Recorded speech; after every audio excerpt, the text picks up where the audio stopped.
This is the Bates Bobcast, our weekly podcast that takes a look at the week that was in Bates athletics. My name is Aaron Morse, and this week we chat with a pair of volleyball players who played a key role in the Bobcats earning a big NESCAC win over the weekend. Plus, our Bobcats of the week come from the cross-country teams as the Bobcats hosted the Bates Invitational on Sunday, with the women winning the meet. All that and more coming up on the Bates Bobcast.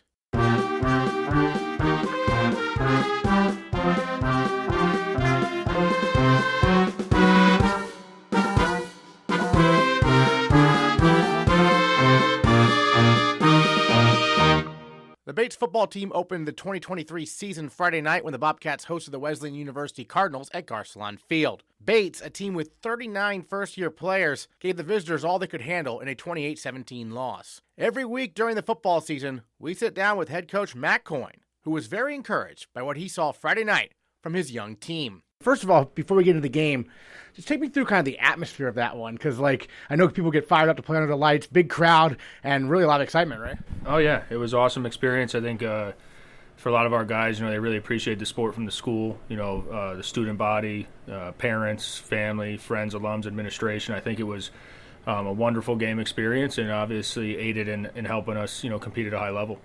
And then looking at the team, obviously you got to see a lot of first years get start, see playing time. What was your overall kind of view of how they reacted to their first game of college football? Yeah, I think it was again, it's a pretty unique experience, heading into a game under the lights and having a lot of new faces. I think one of the things we talk about with anybody, freshmen included, obviously in our situation, is the game experience is invaluable, and there's a lot of things you learn throughout that. You can't simulate that in a practice or any other situation. So I think for us, obviously the ultimate goal is to win, and losing is not an easy feeling, and we're upset about that, and we've already washed that in our 24-hour period. But there was a lot of positives that I took from that game. From the physicality standpoint, we were right there with Wesleyan. They did not match us there. From our ability to bend, not break, defensively we held. And, even looking at that last drive, just fighting until the end, I think that's something that you can really build off of. And it's, really good for the culture that we're building here. And, once those guys see more reps, and they're going to get better, and I think for us, I'm really proud of how they, played against a good team. That's a good team. Well, and the offense for Bates did not turn the ball over at all. Colton did seem like maybe he wasn't on the same page a lot of his receivers. Some of them, I don't know what your evaluation of how he played, because no turnovers, but it did seem like there was some struggles, I guess, passing. Yeah, I think it's also, obviously on both sides of the ball, we're dealing with new faces, whole new receiving core, from last year that, Colton's still getting in rhythm with. I'd agree that, we just didn't have a great rhythm offensively in the first half. And our special teams, we have to be better there, to flip the field and field position wise. But overall, I think, the offense sort of clicked a little bit more in the second half. We were able to move the ball, sustain some drives, give our defense a break. And I think we started to find our way in the games. Just unfortunately, we just made one or two critical errors, and spotted them really, a couple touchdowns there where that game could have been a lot closer. Well, Ryan Linsky, the first-year running back, how about that? A rushing touchdown and a receiving touchdown in his first game. The receiving touchdown, he looked like a wide receiver on that play. Take us through that, how that developed. Yeah, so he's he's got some speed and he can catch the ball. And we talked about in the preview, when we motion empty a little bit against Wesleyan, we saw a tendency that they match up a backer on him, and we just said, hey, we're going to take that matchup. And he made a great play on that. Colton made a great throw. The O-line protected long enough for us to get that off, and again, that's really great to see, a kid in his first game get a couple of touchdowns and sort of get, his feet under him, because he's going to be a great player for us down the road there. And Sergio Beltran had a few nice moments as well. It looks like he's going to be an interesting piece there, isn't he? Yeah, Sergio's developing, obviously sophomore receiver, and, he's got some things to him, and, he's dealing with a little bit of injury in preseason that he got over, and we're happy to have him back full go now. And for us, I think, again, it's just the chemistry, and I think that's one of those things that's really underestimated when you, graduate a really experienced receiving core. All four of those guys, 3, 4, 5 of them. They were with Colton for a couple of years, and now it's you got to find that rhythm, you got to find your identity, and for us, I think that's what we're going to continue to do this week.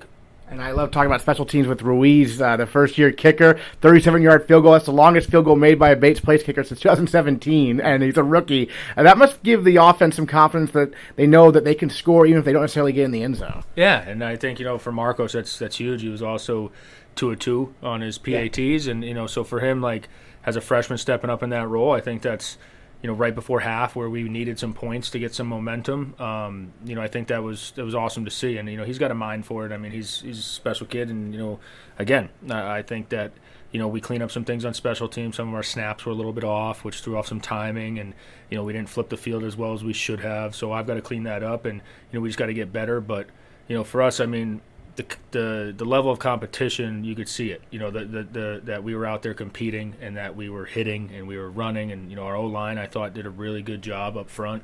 Especially with the 2 of the younger guys up there. I think our Pete and Cole played a really great game, and we're just going to continue to keep getting back to work and just keep building our identity. Defensively, you touched on this earlier about bend but don't break. It seemed like the run defense was really effective. You outrushed Wesley in this game. Pass defense, bend but don't break, but they did have a couple of receivers who seemed, to be an issue, I guess. How do you kind of balance that in terms of scheming for maybe a star player versus, trying to have a balanced overall, scheme? Yeah, and I think that's one of the things where, for the big thing for us that we wanted to make a change in from last year was our explosive plays. Right. And if you look at it, I mean, out of the 75 snaps, they only had 9 explosive plays, which is a great percentage when you look at it. And a lot of those explosive plays were right on that 15-yard mark. We really only gave up 1-2 plays where, we had a post ball down there that, we just didn't get over top of. And then the scramble for the touchdown was only the 2, big explosives. And for us, when you look at that, the scramble for a touchdown, we have a clear avenue for a sack. We don't keep contained. It's this close. That's 7 points. And then, on the other end, we had the screen they threw for the touchdown. We had to peel with that, and we should have had a guy peeling with that running back. Forces a field goal, so that's a 10-point swing, and now you're looking at it at 18-16 when we score. Are we going for 2? And so we're right there, and it's just those critical errors that we have to clean up. But obviously, with experience, that'll change. But ultimately, I felt that our kids competed their butts off, and we just got to get a little better in areas, and we're gonna. Each week we keep practicing. You touched on Jackson Collins during our season preview, and it seems like he was in the middle of everything, like he should be as a middle linebacker, right? Yeah, he had a great game. Watching the film, he's just around the ball. He's just a hard-nosed player. Tackling, physicality-wise, and I think those guys did a really great job. I thought all the interior D-line, our interior backers, our overhang guys, like holding a team to 37 carries for 69 yards is not easy. And for us, that was a really bright spot, and something that we're going to continue to build off of, and continue to clean up. There's still some gap fits we have to clean up, and we just got to keep getting better and just get back to work. Give me a little scouting report on Tufts, because Bates beat Tufts at Tufts 2 years ago. Tufts got their revenge last year. Now you're playing again at Tufts. I know their quarterback, Berluti, that's a name I'm recognizing, so he's been around a bit. Yeah, Tufts is a very good team, and I think it's not a question. I mean, I know they ran into a little bit of a struggle last week against Trinity. Obviously going down there is a tough place to play, but Berluti's is as good as they come at a quarterback. He's a special kid. They have, 2 really good receivers, in Jaden Richardson and Cade Moore, a good O-line up front. So, we have our challenges cut out for us on the defensive side of the ball, and offensively, their defense causes some issues. They do a lot of twisting, a lot of stunting. They play a bunch of different coverages, a lot of man-based scheme. So we got to figure out ways to get our, players the ball, and for us, it's really going to be, trying to contain Berluti, because he's one of the, he's one of, if not the best quarterbacks in the league. And so it's another challenge that we're ready to go after, and it's going to be a night game down there now, and, a great environment for us to go into and compete in. Yeah, 3 straight night games to start the year, it turns out. Coach Coyne, thanks so much for joining us on the Bobcast. Appreciate it. Thank you very much. On Saturday, the Bates volleyball team earned a thrilling 3-2 win over NESCAC foe Connecticut College at Alumni Gym. Junior Katie Kortekaas tallied a career-high 14 kills in the victory, and junior captain Chrissy Chu set up those kills with a career-high 34 assists. Chu also added a career-high 14 digs in the win. The dynamic duo joined the Bobcast to talk about the big win and the art of the setter-hitter connection. A couple of juniors join us here on the Bobcast, Chrissy Chu and Katie Kortekaas, talking some volleyball. And we got a setter, we got a hitter joining us. And so obviously a lot of success there against Connecticut College, a big victory. But Chrissy, before we get into the details of that match perhaps, tell me a little bit about how you as the setter work with your hitters like Katie and everyone else. Yeah, it's a very important connection that we constantly work on in practice. I'd say it's probably one of the more important ones, of course. And it's like an ongoing thing. Sometimes we'll go in for extra reps, like with individual hitters, or it might just be in practice where we just communicate with each other constantly. Our coach, Emily, is always on us about, like, make sure you check in with your hitters, make sure you check in with your setter, make sure you guys are always talking, because that is how we are going to earn points in games. And Katie, what's it like working with Chrissy? It's really fun, but I think something about like hitter-setter connection is it's just always something you're going to work at. I think the big part about volleyball is like it's such a team sport, so it really depends on what the pass is like. So really communicating, I think as a hitter, is really important to communicate with Chrissy at every single play of what play I'm running, what I'm running if the pass is perfect, what I'm running if the pass is off. So I think just like building the connection also off the court where we're friends and like able to have those conversations, so it translates on the court as well. Great. And Chrissy, growing up, when did you decide setter was kind of your best position where you wanted to play? Oh, I've been playing volleyball for so many years, and it honestly wasn't even a decision I made for myself. My mom has played the sport for her whole life too, and she was like my coach, like starting in middle school. So she noticed that I had really nice hands, and she's like, "You're just gonna go in and just set the people, and like you're gonna come out, and like that's it." So that's kind of how that all started, and then club volleyball. That's just been my whole life, basically. It's just been setter. And Katie, how about for you from a hitting perspective? Pretty similar experience. My whole family plays volleyball. My mom and sisters both played in college. So I was very exposed to volleyball at a young age, and I was always a little bit taller. So my mom was like, try hitting, and I absolutely love it. And outside is a new position that I've kind of took on last year and now this year. And so being able to pass and hit is something that's really fun in a game. You bring up a really good point I wanted to ask about, because there's different types of hitters. Mm-hmm. Outside hitter, middle hitter, you have the right side. So for those who don't know volleyball very well, tell us about the nuances of those different positions, kind of. Yes, so even though it's all hitting, I feel like it's all very different, and you only would know that if you know volleyball, but it's a lot for me like the distance of the set. So like for an outside hitter, you deal a lot with timing is a big thing, because your setter is typically more pushed to the right of the court and she has to push you all the way out. So it's definitely more of timing, waiting to approach, whereas the middle is just super fast. Like your sets are all very tempo, very like you're on your like last two steps to hit the ball, and the right side is pretty similar to outside, but it's just a shorter distance, so your timing is a little bit different as well. But I grew up playing right side middle mostly, so I'm like used to the quicker sets. So going back on the left, like slowing things down and remembering timing. So timing is definitely like the biggest difference of hitting for sure. And for you, Chrissy, having to set up different hitters, it's a lot of nuance from your perspective too, right? Yes, totally. For Katie, she said it's all about position. For me, it's about more of the other side of the court, really. As a setter, it's kind of your job to be in the know of like on not only your side but the other side. So a lot of what I do during games and practices and all this stuff is like what's going on the other side of the court, and I also play the strengths of my hitter. So if I know that Katie's got a killer like cross court shot, I'm like, all right, I'm gonna go to my outside. But if there's like some kind of weakness in the defense on the other side of the court, I'll either set my middle fast so they can get a quick swing down, or I'll set my right side so they can attack that line. You know, it's all about strategy for me. So whoever's got the hot hand, I'm going to set. Awesome. Well, speaking of that, Saturday's big 5-set win over Connecticut College. You had another double-double for yourself with the digs and the sets. And so take us through what was really working for the team and how you were able to come away with a big win there. Yeah, so for that game, we noticed that there was a big, nice open spot in like the right back for Connecticut College. So try to play to our strengths with that one. And for our outsides, that was like a pretty good shot for them, like Katie, and like those last couple of sets, especially the fifth set, like our connection was really good, and every single time I put that ball up, I was like, I know she's gonna put this ball down. And like you can see it, like the energy on the court, like the energy between us, like it was amazing. Like when I know there's a hitter that has a hot hand, I was like, I'm gonna give them the ball and we're just gonna keep rolling on this high. Great. What allowed you to have that hot hand there on Saturday? I think confidence played a huge thing of just like going up every single ball. I think something about volleyball is like there is going to be mistakes. There's going to be times where you get blocked, but like really focusing on not allowing that to affect my next swing.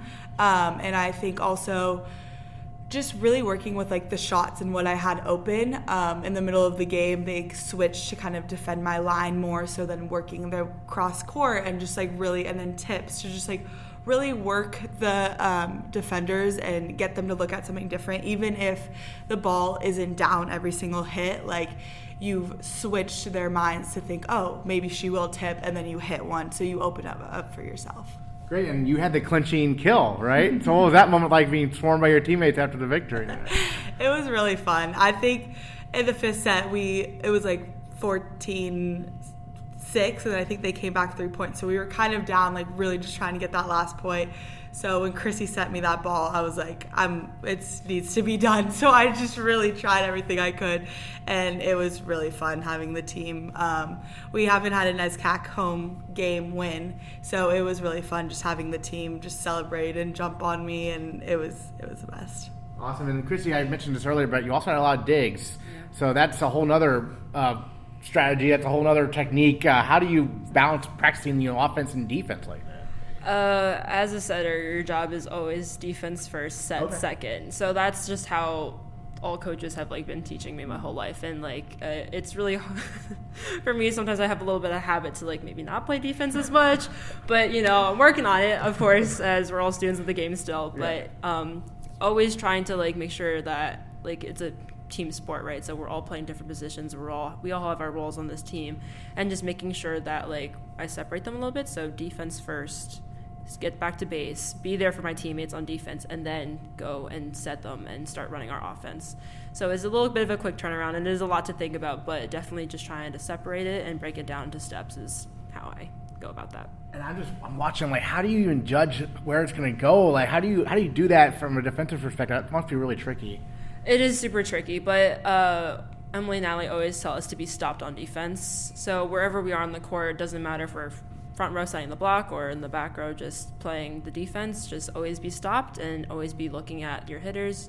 And there's a lot of reading, and after watching so much film and just playing the game, you just start to know and pick up on habits. So be stopped, read, and then just wait and react to the ball. Great. What's it like being one of the captains this year?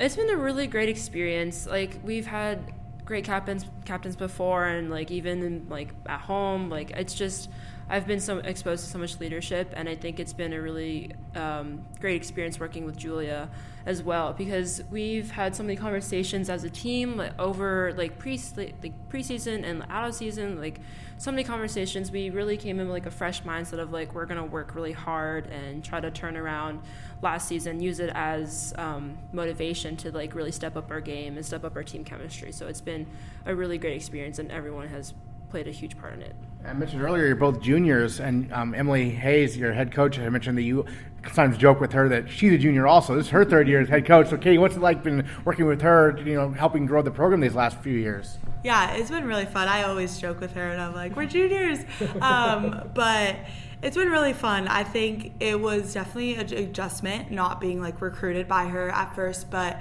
really just like growing this program together has been really fun. I think I was even thinking about it with a couple teammates, but like our freshman year, the team was like literally completely different. It's just us really now. So just really working on like building such a strong team chemistry, and that's really what we've been working super hard at preseason, out of season last year, and just like building the freshmen into that, and just having Emily as just a guide to really like building this together, which has been really nice because it's just been also a learning experience. Like we're all learning how to build this just kind of from the ground up. So it's been nice having a coach who's like kind of in the same grade as you, if you want to call it.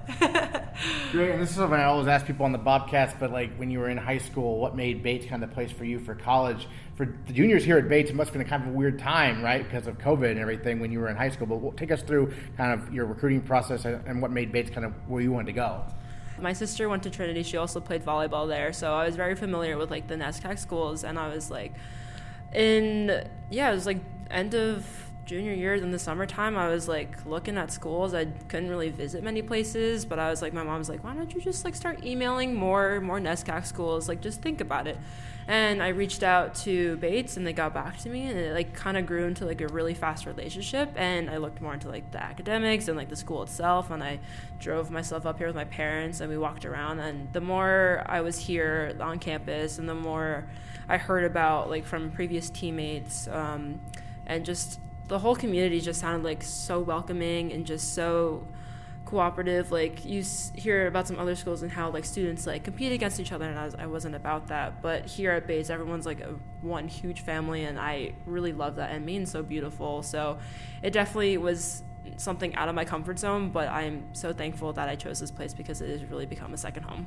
How about you, Kate? I think you have some NESCAC connections also, right? Yes. My older sister played at Amherst. Yeah. She was a setter there. And then my oldest sister played D1. So I was very, like, adverse to the different types of volleyball. And I was more in tune with the Amherst experience of it. And I just heard about Bates through one of my sister's friends who played here a couple years ago. And I really wanted to go to the East Coast, but I was like, Maine is too far.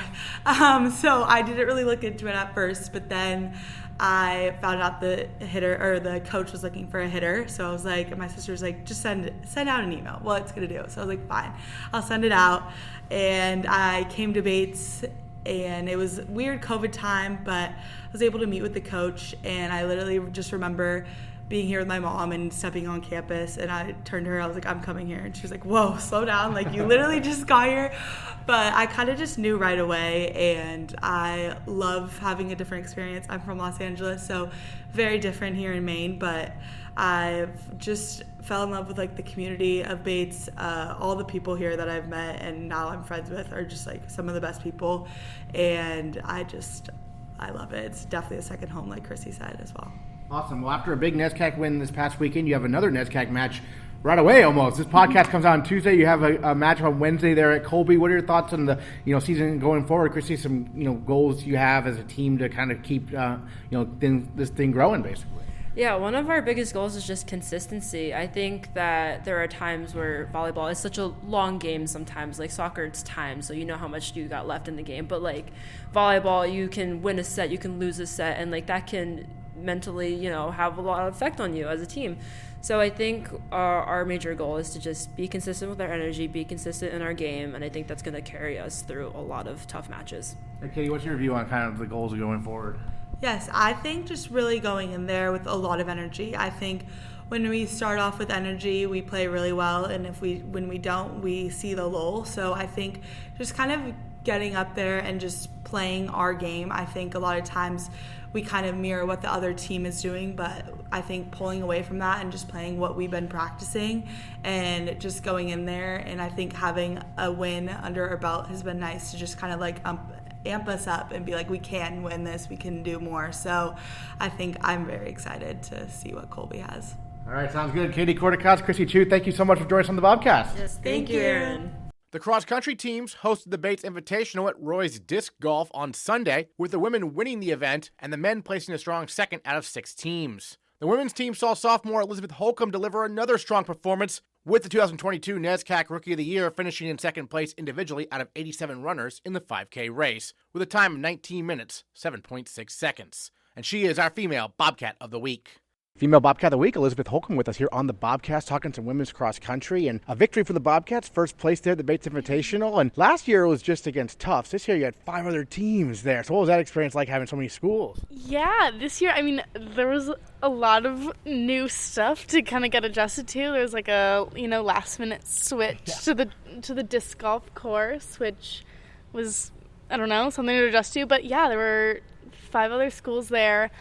I found it to be more exciting. I think it was, it meant better competition. And honestly, I think the change of course was kind of a happy accident, or like a welcome surprise. Like I really liked the course. And so, yeah, that was good. Well, I was going to say Roy's is very flat and more like the courses you compete on, I understand, during championship season, right? Yeah. So it was, the coaches and the people at Roy's did a ton of stuff last minute, and we had like a lovely mowed grass course, which is like something that we normally get later into the season. I still haven't raced a proper race at Pineland yet, so I guess I'm putting it off for another year. But no, it was super lovely. It was super open, and like people were cheering. Like, it was just nice. There were people cheering, and you could kind of see them the whole time. And I think it was good for runners and good for people viewing too.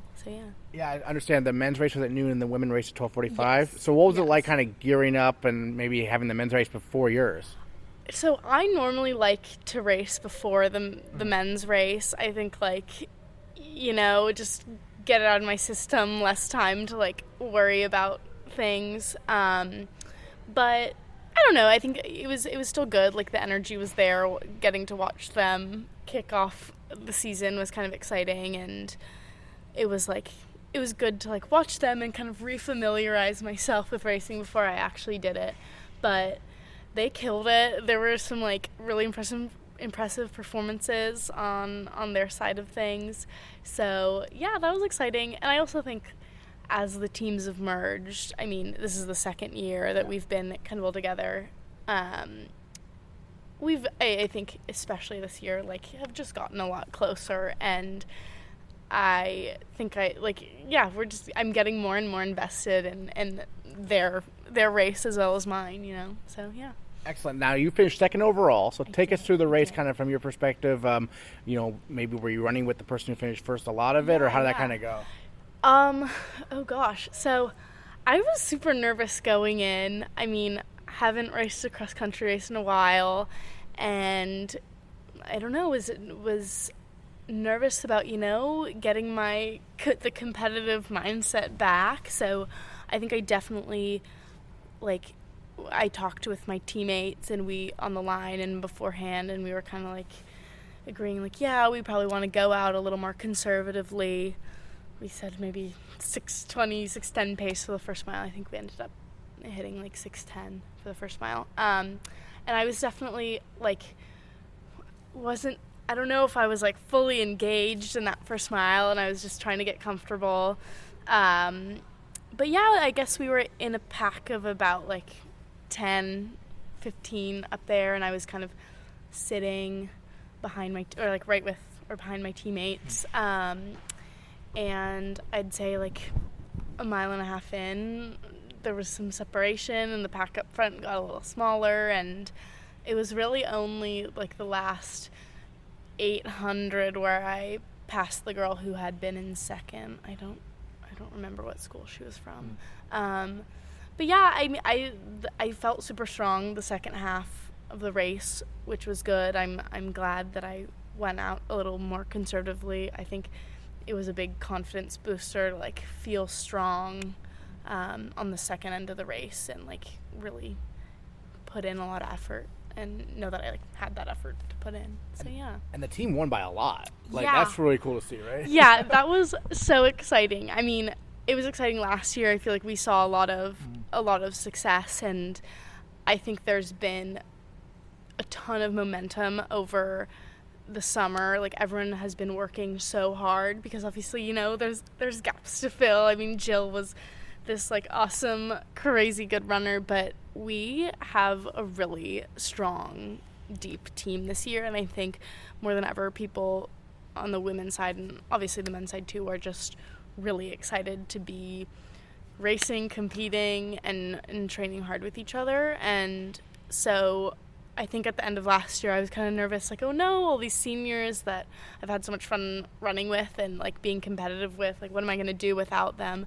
But there is still a super competitive, awesome pack of girls that I got to run with. I mean, I was running with Phoebe and Chrissy and Isabel, and we were definitely pushing each other a lot. And so I don't know, I expect to see a lot from the team as a whole. I think we're gonna be, I think we'll be competitive. I think we'll be killing it. So yeah. Well, I was gonna mention that because Jill obviously was a 2-time All-American. Yeah. As a first year, being a teammate with her, what did you maybe learn from kind of watching her do her thing, right? I mean, I think what I appreciate so much about her is how calm and composed she could stay. It was pretty remarkable. It was definitely a bit of a switch, like coming into college running and being around all of these like much older people racing, and she was super humble and super just calm and like seemed like she knew what she was doing. So I'm trying to take that into this year. I'm working on it, and she was there yesterday. Oh, nice. So that was, that was really, really lovely to see her. We miss her, so, but she's doing good things on her own. Excellent. Then the main state meet, not this weekend, but the following weekend, Yes. right? So up in Bangor. You raced there last year? Yeah, I raced there last year. I think Bates won that one too. Jill was kind of out in front, and I remember I was kind of like toe to toe with this girl from Bowdoin who has since graduated. But yeah, so I'm really excited for this race too. I think I'm hoping we can kind of win as a team, and I think we definitely have a chance to do that. And I think, you know, this Bates invite was like a great opener and has given me a lot of kind of a breath of fresh air and confidence to kind of get after it a little more in 2 weeks. And So, then yeah. after that, you'll move up from 5K to 6K, which I Yes. understand you're very much looking forward to. You like 6K? Yes, I kind of think like the longer the distance, the better for the most part. I kind of love to let loose in the last K. I think that's something I'm pretty good at, I think. Yeah, I'm excited. I'm excited to like see where the other teams in the NESCAC are. I think we placed super well last year at the NESCAC championships, and I think we can do the same this year. I'm really excited. We've got a really awesome group of women. So yeah. Yeah. What did it mean for you to be Rookie of the Year last year? That, oh my gosh. I don't know if I like really knew that was a thing before going into the race. Right, I right. was just excited to be there. But that was really exciting. I have some confidence going into conference competition, but also it's just like, I don't know, it's reminded that there's still women who are like up there faster than me, and I'm hoping that I can contend with them. We'll see.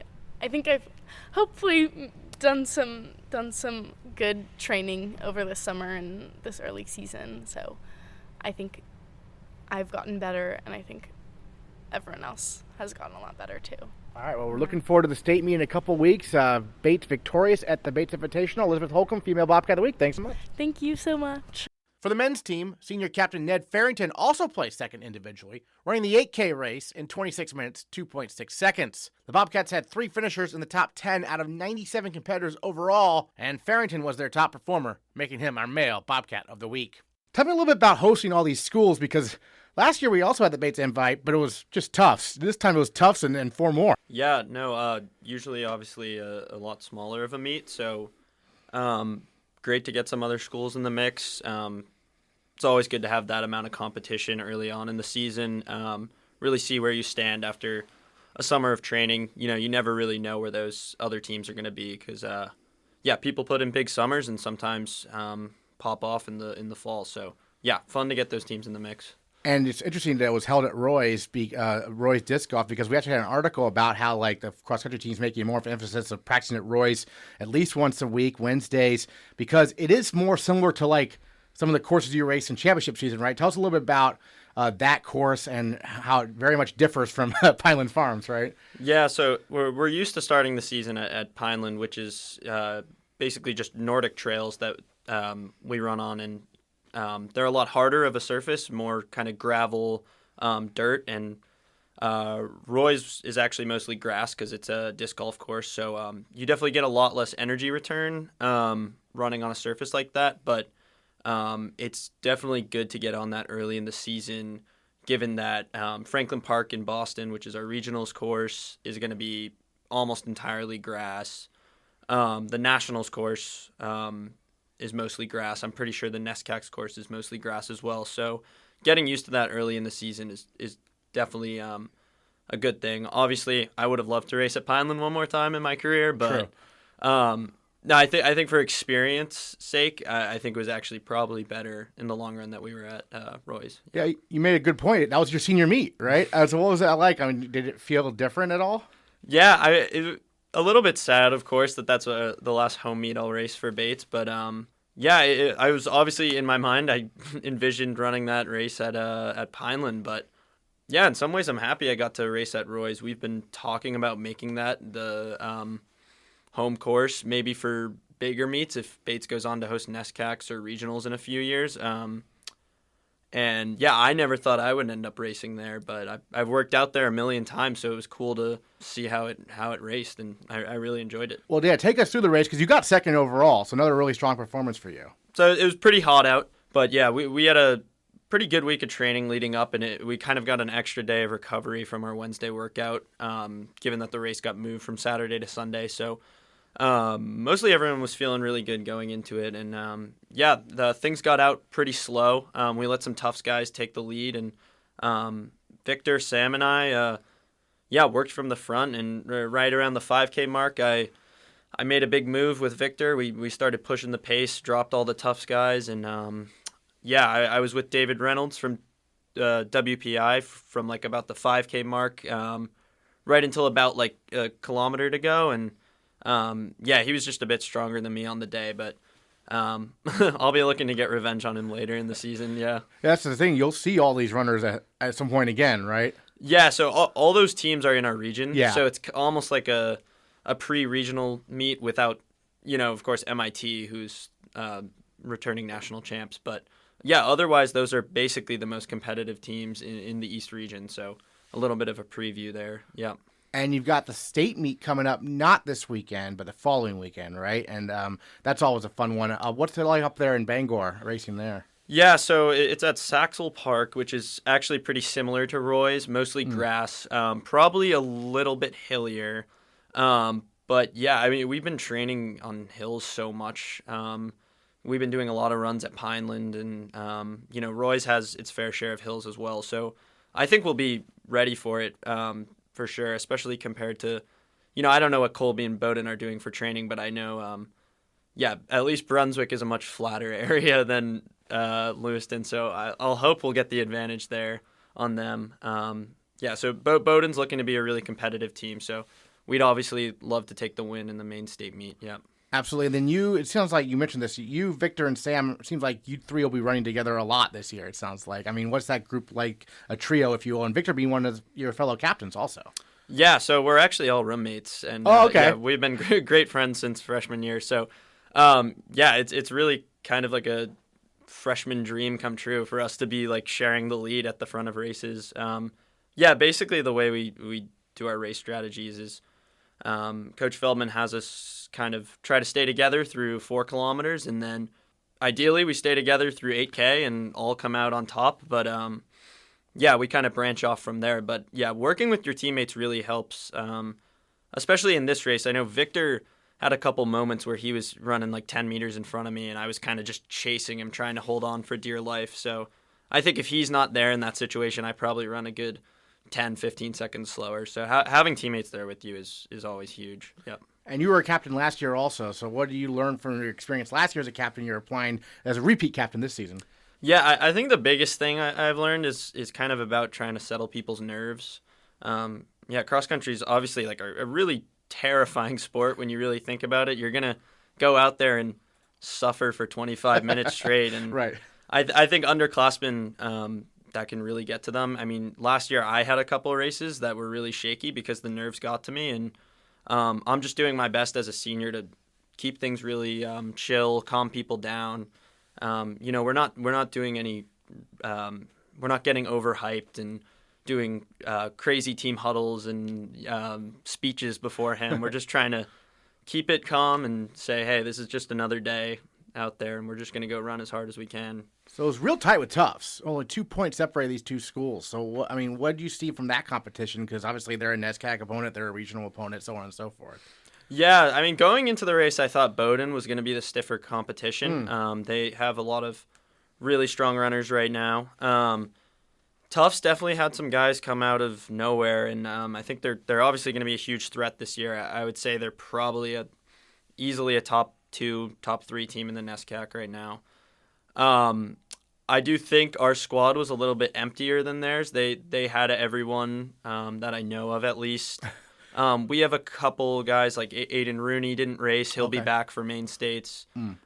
He was right behind me in the 1500 in the spring, so like he's obviously going to be a huge factor when he comes back. And our number 5 was Cal Porter, who's just a first year, so he'll continue to improve a ton. So I think we have a lot more room to improve than Tufts, but obviously you never know how things are going to shake up. I mean, they've gave us a scare at NESCACs 2 years in a row, so hopefully we do that to them this time. Yeah, certainly. And then obviously we've talked a little bit about this with some other folks, but obviously the men's and women's teams united under one head coach. This is the second year of this. What has that gone like from your perspective? Yeah, I think things are a lot smoother with that this year. The other day we actually we usually do a 4x-mile repeat workout at Roy's on Wednesdays.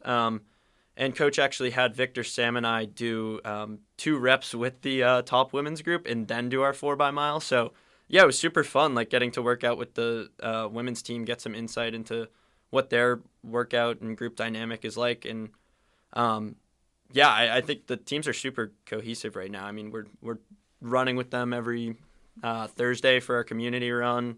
I would just say overall, last year was a little bit trickier because the teams had been separate for so long, but this year it's kind of like it's always been this way. Yeah. Excellent. You said community run. That's just what it sounds like. You run through Lewis and Auburn? Yeah, so we just Thursday is like our a lot of us will double run, so like we'll do our bigger run in the morning, and then in the afternoon we'll do like a lift and just like a nice easy run for recovery. For the first 2 miles of that run, we run completely as a team and just talk to people we haven't got the chance to talk with. Run with people we don't usually run with. So pretty fun experience. Awesome. What are your thoughts you wanted to share on the young season so far, right? I mean, this was actually for you, this is your first meet of the year. I know we had the class wave races previously, but I mean, any other thoughts you wanted to share on the season so far and what you're looking forward to most going forward? I'm looking forward to seeing how our freshman class develops. I mean, they're by far the strongest freshman class I've seen in my time at Bates, and I think they're going to do some pretty incredible things this season and going forward. So definitely keep an eye out for that. Sounds good. Ned Farrington, Male Bobcat of the Week. Thanks so much. Thank you.